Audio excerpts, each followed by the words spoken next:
You're not going to be riding in the ambulance to the hospital and whipping out your league table to decide which one to go to, because you're not going to be looking to see which one has the longest A&E wait. You're not in a position to do that. It makes no sense.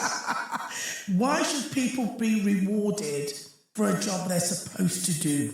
And then you hear horror stories where someone's having a heart attack and they're left on a trolley.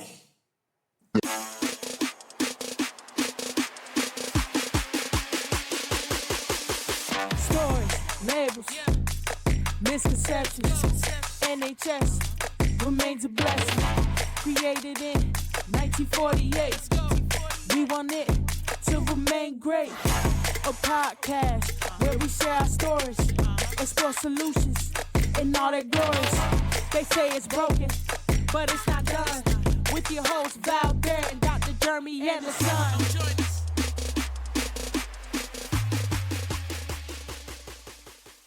Welcome to Stories, Labels and Misconceptions with Val Barrett. I'm Dr. Jeremy Anderson. We posed a big question.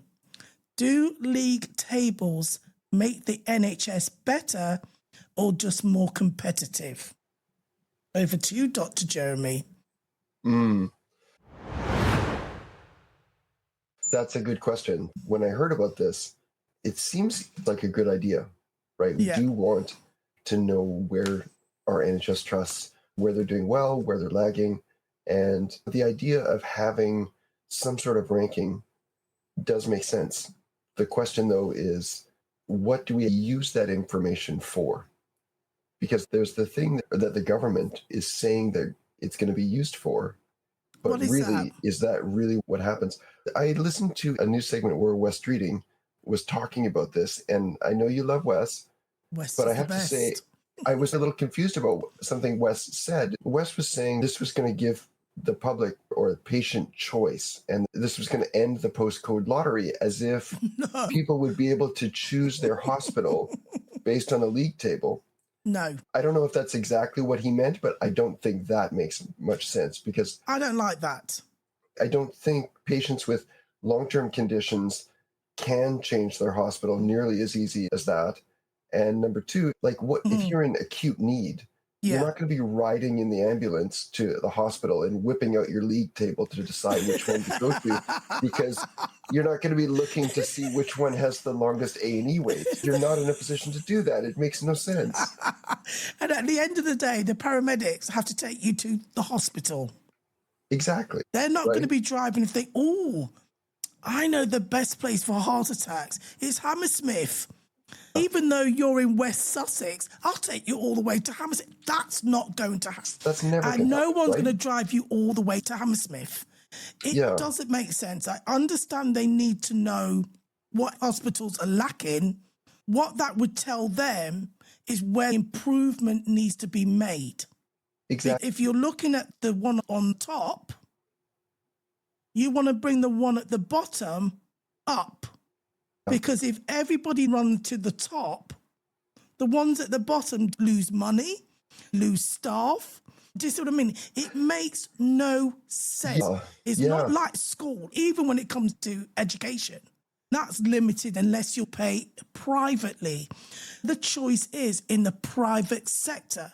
But in the NHS, why go 40 miles out just because that hospital is in a better position? One up the road, because I did check mine. The analogy to education is relevant. Before I came to the UK, my wife and I lived in Paris. She was working for the OECD. Who, sorry? The OECD, the Organization for Economic Cooperation and Development. One of the programs in the education department, that's where she was working, that they do is, she wasn't involved in this program, but it's an international program where every year they test 15-year-olds for countries all over the world participate in this. So 15-year-olds get tested on skills they're learning in school. And what they do is they create a league table. They rank all the countries in terms of which education system is the best. They identify top performing countries, places like Finland and South Korea. And then other countries might be middle of the pack, and then other countries are at the lower end. And one of the things my wife did was she went to one of these countries that was maybe not doing so well.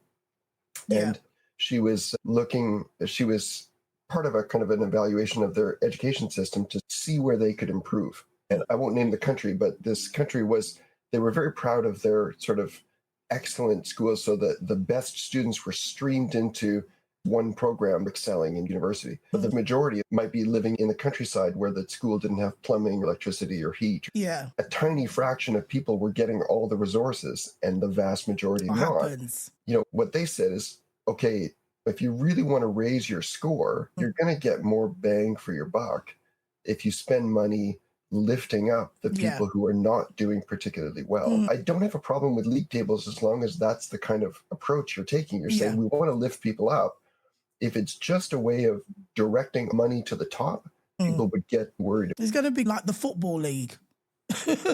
All the money goes to the Premier League, enough, and then little bits trickle down. And you don't want it to be like that. It's the NHS. And does it take into account how they care for patients? It doesn't make sense. Who actually benefits? Is it the patients, politicians, or the press? Do league tables drive genuine improvement, or just political point scoring? People need to feel the change. You need to, instead of sitting there for 12 hours, guess what? I was only in there for 7 hours. Yeah. That's a change. But it's not a change if it goes back up to 12 hours. Are they just focused on easy things that they can do, as opposing to really grab hold of the hard things? I haven't heard them talk about social care. Haven't you noticed that? No, they're not. Nobody's talking about social care because it's the hardest thing to do. You would have thought, okay, we've come in, going to be different. Do something no other government has done. Take hold of social care. Really do it, because that's what's going to help with A&E. Yeah. To bring A&E waiting times down and, quote unquote, bed blockers, you've got to sort out social care first. It's the foundation of the NHS. It's not the A&E. You go to A&E when you're sick. We want to be a society where we're getting healthier and better. That starts in social care. Yeah. And I'm concerned about what these rankings mean. So it seems that the top performing NHS trusts get rewarded with greater investment and financial freedom. So it's not just more cash, but top performing trusts, they get the autonomy to reinvest surplus they might have, so they can fund improvements to their equipment or services. They get more control over their spending, and they don't get as much oversight. Yeah. They become what are called foundation trusts. They get an enhanced status. They get the freedom to innovate. Foundation trusts have been around for back in the day. That's nothing new. It's not new, but they're getting an enhanced amount to innovate and allocate their own resources. And their bosses get higher pay because that's... No, we want to stop the higher pay. Look, this is how that's what they're doing, right? I don't work in the NHS, but I am a recipient. I'm a frequent flyer. Why should people be rewarded for a job they're supposed to do? That makes no sense. We already know that chief executives, managers already paid a lot. Some are paid more than the Prime Minister. If you are not delivering, you are paid less. You're already paid for your job. It shouldn't be a pat on the back. Why go to work to fail? That makes no sense. It's not the Football League. This is the NHS. For them to put it in league tables is Arsenal, my beloved Man United. No, it's not that.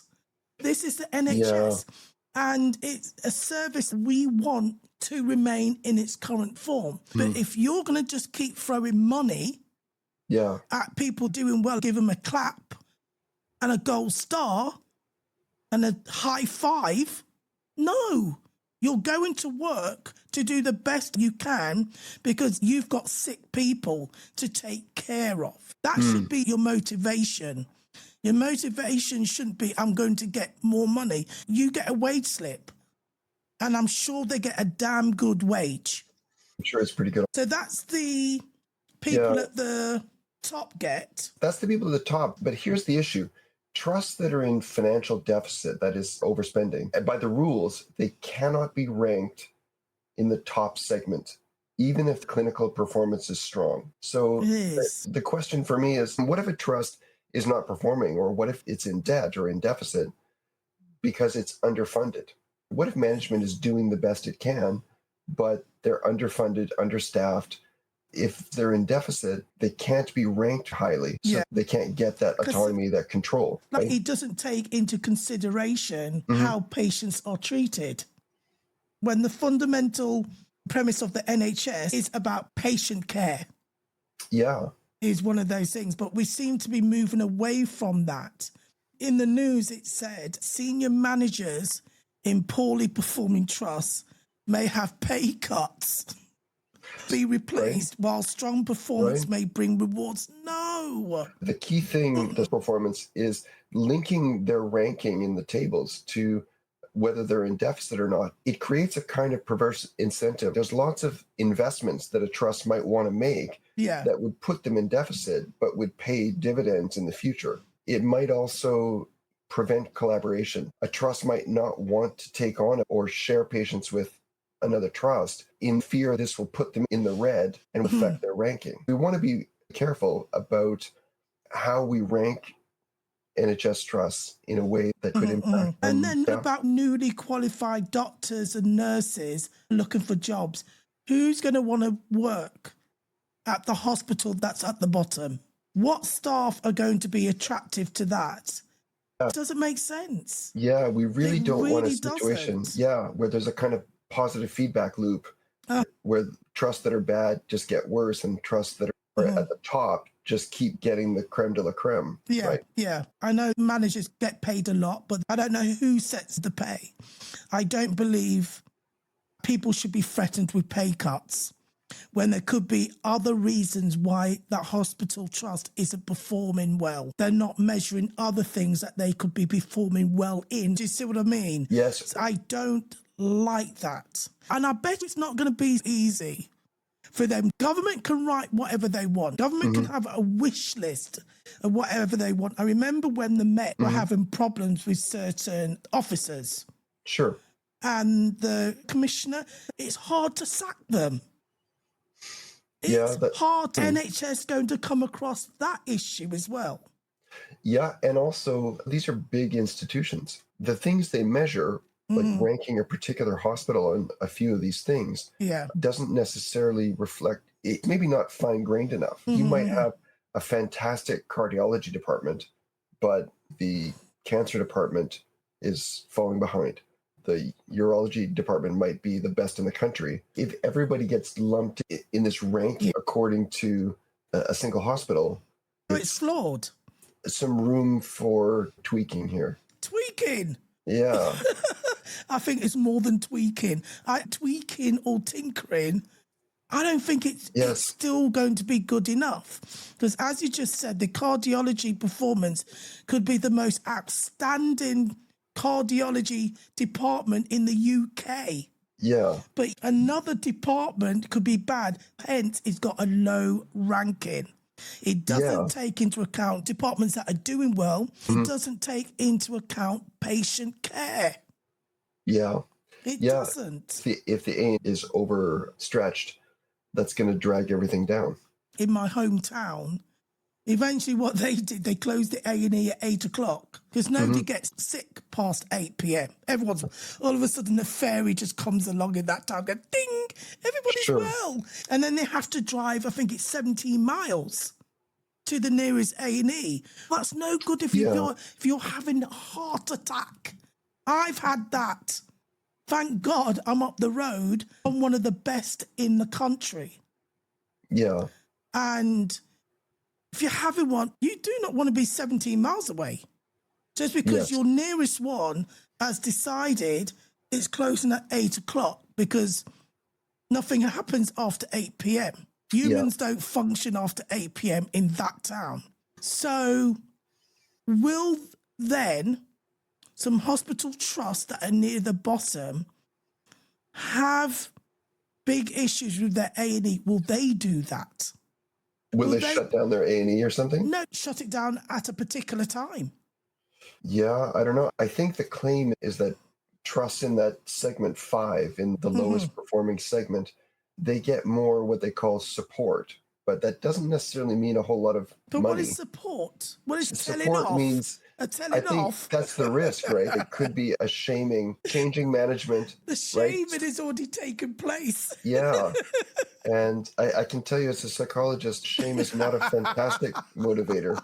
Everyone thinks it is. Oh, you need to shame. But that makes the person doing the shaming feel good, but it doesn't actually help the person who's being shamed. Right? Okay. And I really don't think that the people working in these underfunded hospitals that are dealing with really complex populations, if you're in a deprived area, and we know these populations have more complex needs. Exactly. And the infrastructure sucks. It's just harder to do the work there.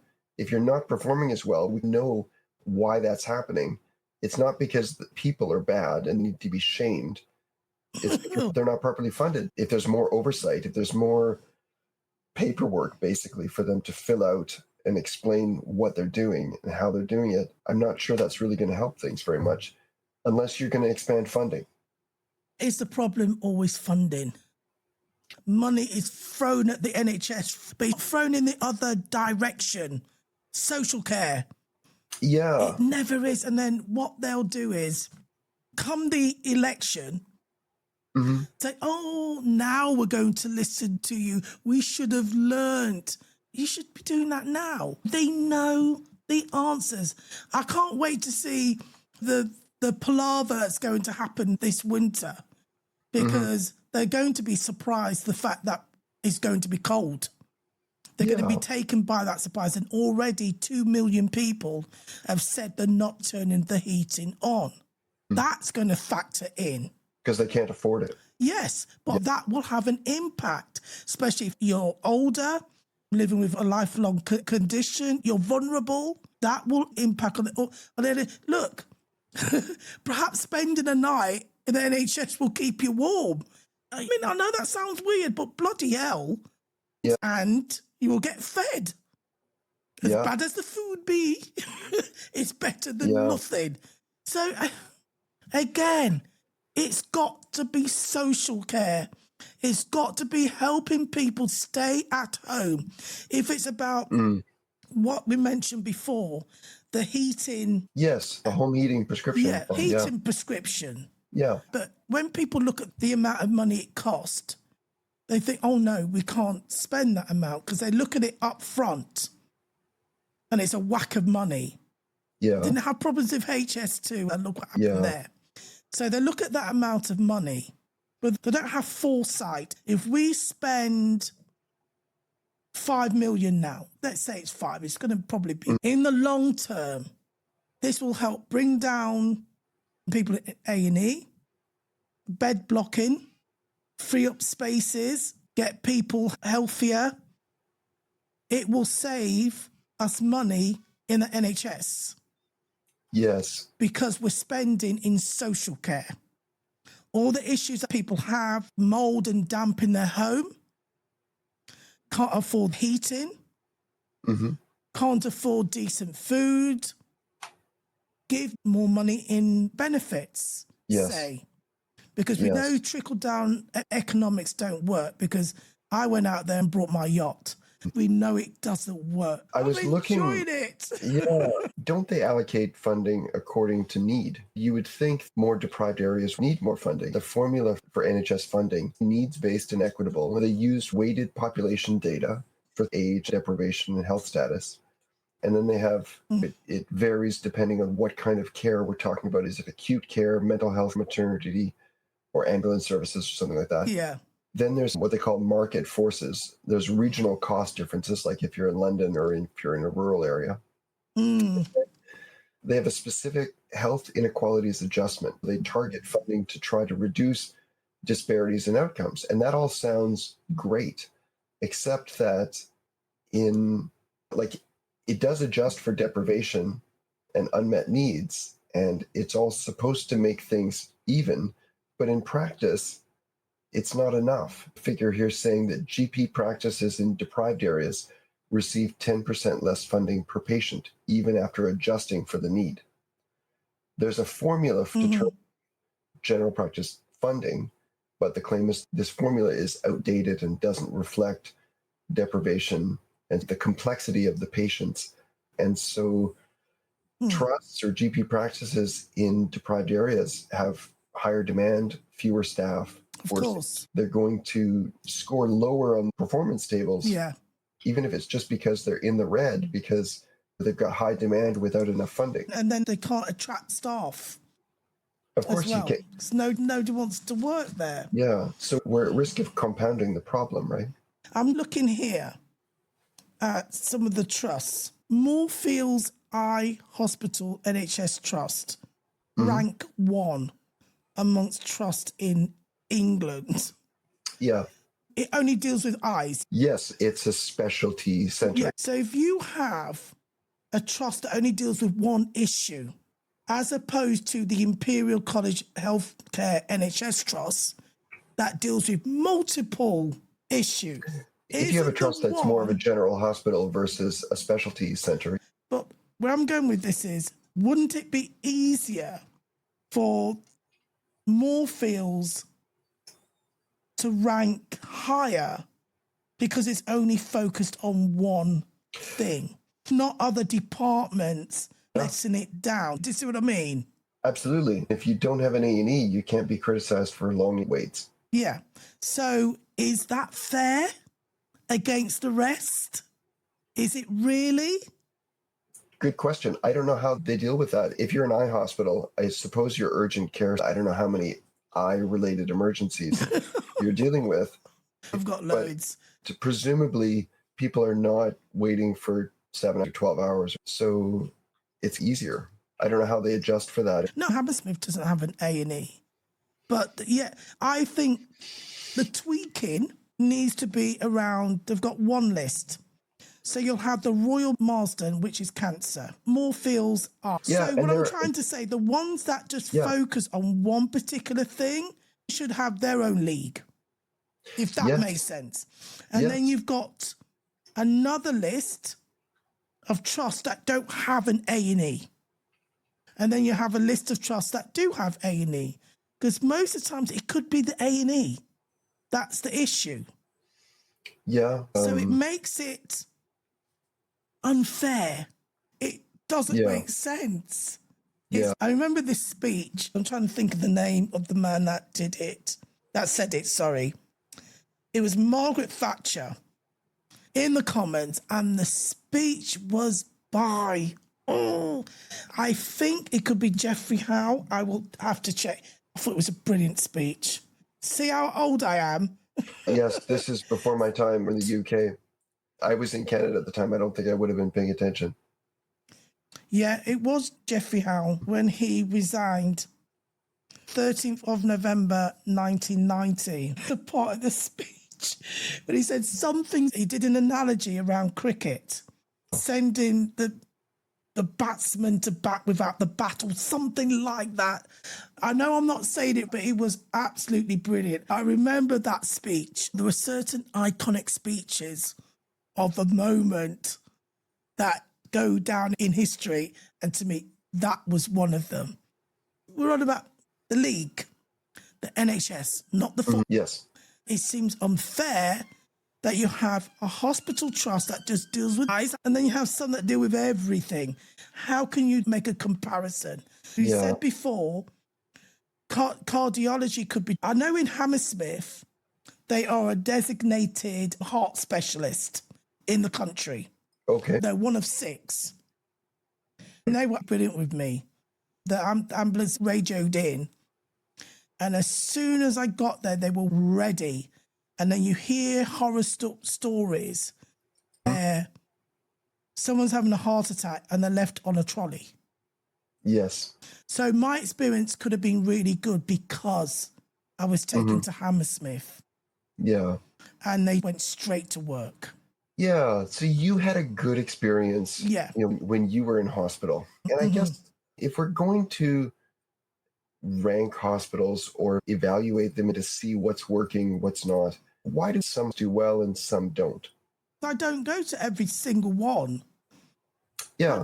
I don't know if the ranking is done by each department, how they then rate that to an overall performance, the indicators and all that. But does that take into account patient care? How can you measure the outcome of patient care? Now, supposing Hammersmith was at the bottom, but then I say brilliant care. Yeah. In cardiology, I wasn't kept waiting. They were waiting at the doors. It was absolutely brilliant. Could that be taken into consideration? No, because the other parts let it down. Yeah. So how can that be? I guess I was wondering if you just thought about just a particular service, right? If a service isn't running well, what are all the factors could be contributing to it running poorly? Might be that it's mismanaged, but by no means is that the only reason. It could be bad staff, but probably not. There's training standards. Everyone's trained the same way. You could have more complicated patients. Right? Yeah. Like in some areas, people are just dealing with a lot more problems and a lot more complex problems. I can totally imagine. I've looked at the worst. It says here, example of the worst and what they face. Yeah. Queen Elizabeth Hospital in Kings Lynn, Norfolk. That doesn't sound like a deprived neighbourhood to me. Kings Lynn contains some of England's most deprived areas. I would not have thought of that. So that could be an example of a trust, and I don't know anything about this trust, but if they're in a really deprived area, if they're dealing with a high need, very complex patient population with a whole lot of different problems, and they don't have maybe good infrastructure, or if they're underfunded, we can understand why that hospital is underperforming or in deficit, because if they're not getting enough funding and they've got a huge amount of need, they're going to be struggling. I think it's weird how they are ranked. I don't like what the best ones get and the lower ones get. What is the support that they're going to get? What is it? Like I said, I will keep singing the same old tune, same old song. Social care. Yeah. Stupid. It really is. Should have been the first thing they tackle, but it can't be because it's too hard. They don't have the answers. They really don't. I genuinely believe no government has the answers for social care. That's a good point. And that comes down to a demographic problem. We have an aging population, mostly older people, and not enough younger people. Absolutely. Whether they tackle it today or tomorrow, we're still going to have an older population that are living longer. Exactly. Not enough people in work. Yeah, and Probably by no means for that's social just the care. UK. That's not just the UK. That's a worldwide problem. Not everywhere, but in Europe, North America, Russia, China, East Asia, it's huge. China is looking at a total demographic bomb in the coming years. South Korea, apparently, it's a huge problem.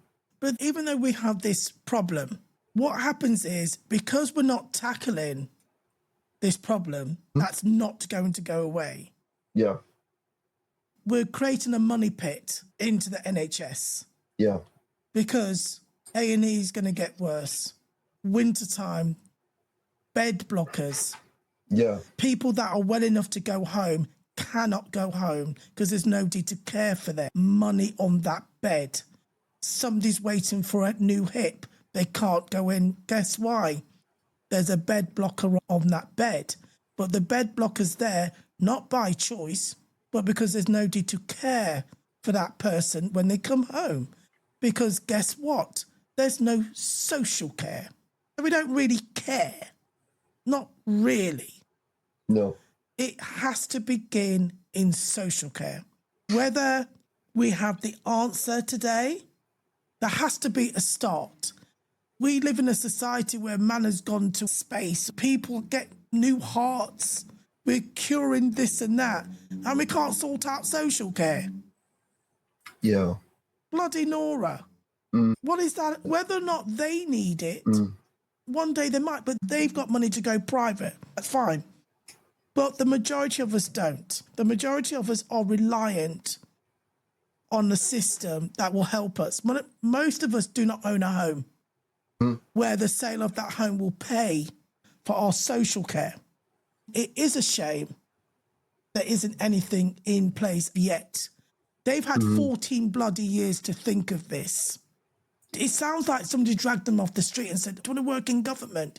You've had 14 years, stop the writing, stop the slogans, and sort out social care. And I'm sure some people wouldn't mind something like national insurance for social care. A new tax to pay for social care. Let's not use the word tax. A new it takes people on easy. A new value surcharge. Something that goes in the kitty. Yeah. For just social care. Yeah. There's a social care kitty. Okay, let's imagine that we have plenty of money for social care. You got to find people to work in that sector. People who want to do. Oh, they're deporting them.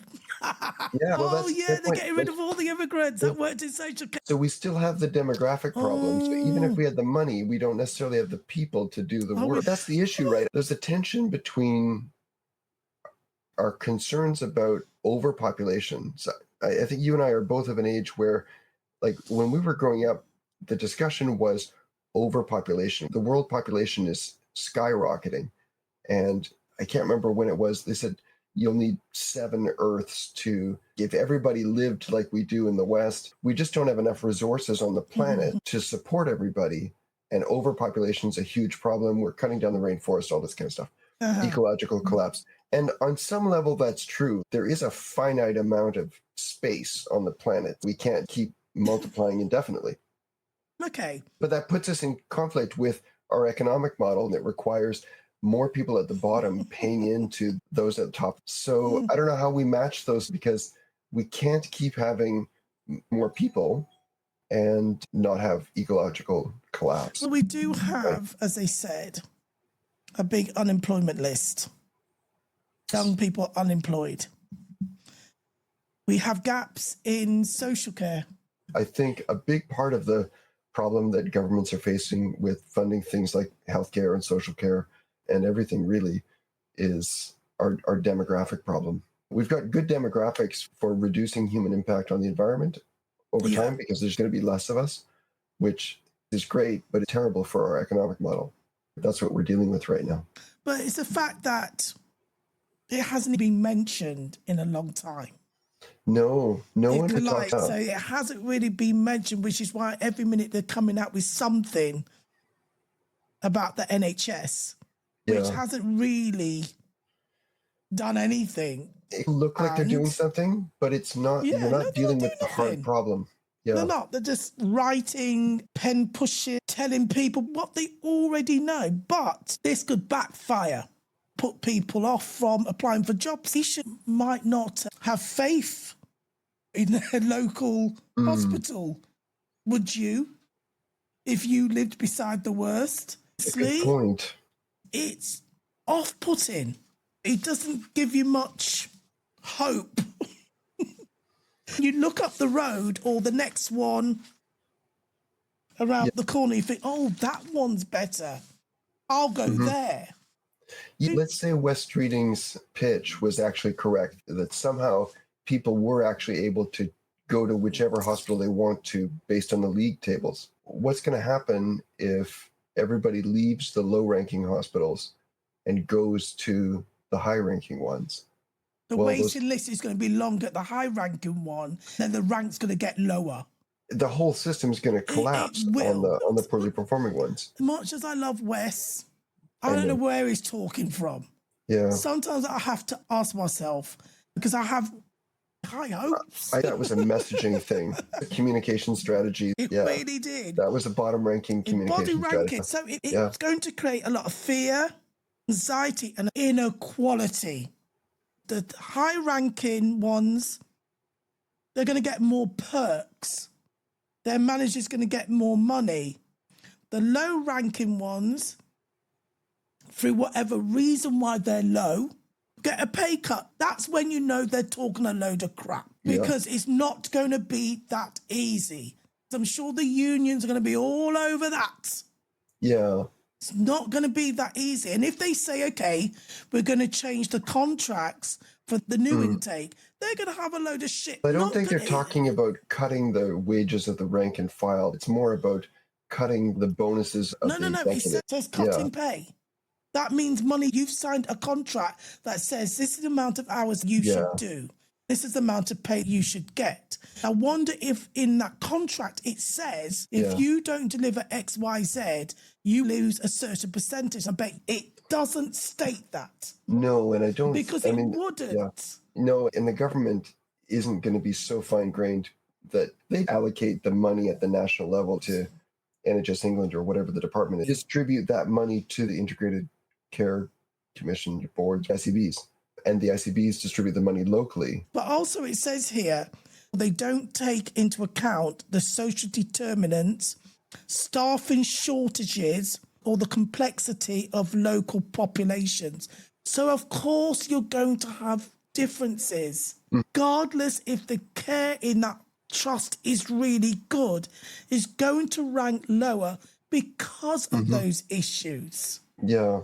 I'm also getting back to the education analogy and the way these rankings work. My wife was telling me about when China started participating in these rankings. I guess they weren't originally scoring too high, or at least it was Shanghai participating. Shanghai. But Shanghai in particular, that was participating. Did you miss that? I know you're not British, and the British have a weird sense of humour. Oh, no, I missed that. That's ranking high? Shanghai? Yeah. Oh my God. No, I did not get the reference there. No. But what she was saying is when they look at schools, some were ranking highly, some were ranking low, and they took the staff from the high-ranking schools. They placed them in the low. And moved them to the low-ranking ones. They improved those. What happened?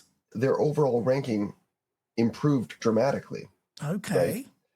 It was quite effective, but you can only do that when you have a, let's say, authoritarian kind of government that can just tell people, you go over here and do this. And it's kind of a weird situation. You effectively punish good teachers by sending them to the worst schools. The teachers at the worst school, they're like having a day out. And they're like saying, wow, is this what it's like? Yeah, it was a weird situation. I don't know if you could, because in this country, you can't command people to work a particular job where they do it. But what did work for them was actually putting the best resources and people where needed. That did result in improving their overall ranking. The US has a crack team, the FBI, and the FBI get called into wherever they need to go.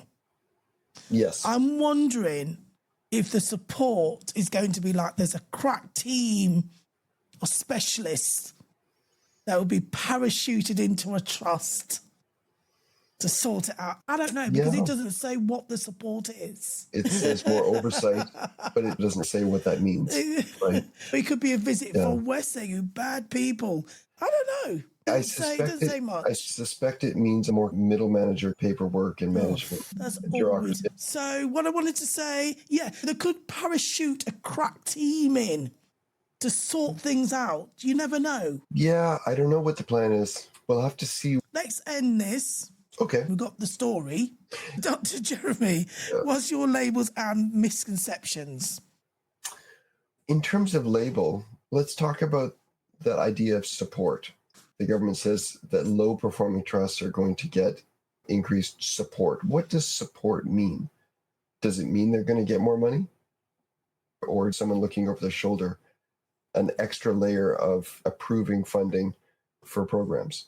It's not exactly a misconception, but it's certainly, if people think that means one thing, they might be wrong because we don't really know yet. Okay. That's where what's your story label and misconception today? I don't like a trust being labelled I don't like the bottom versus the top, because then the misconception is that the one at the bottom is the worst. The care is bad. Mm-hmm. When in fact, the care could be brilliant at the worst and worse at the top. Do you see what I mean? When it comes to care for patients, because that isn't measured. Right. That's one of the things that isn't measured. So in a patient's eyes, they may think the lowest one, it's giving them this fear, this anxiety. Once they walk in, they won't be walking out alive again. It's bad for everything. What do you see what I mean? This blanket, this is the worst. That's the part I don't like. Right. I don't like the fact that on your doorstep, all around you, deprivation. You can't get, I know I'm going off a bit, you can't get an appointment at your GP. You can't get a good school for your child. You can't get a job, and then you're told your hospital's bad. Everything you're told is bad. Yeah. And I think that's not good for anybody to hear, because I can't control the school up the road.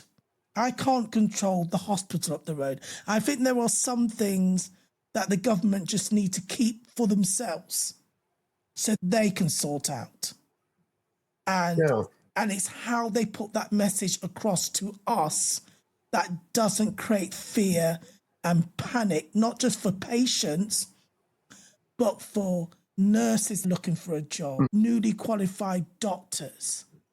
So hospitals aren't left with even less staff because nobody wants to work there. Sure. Yeah?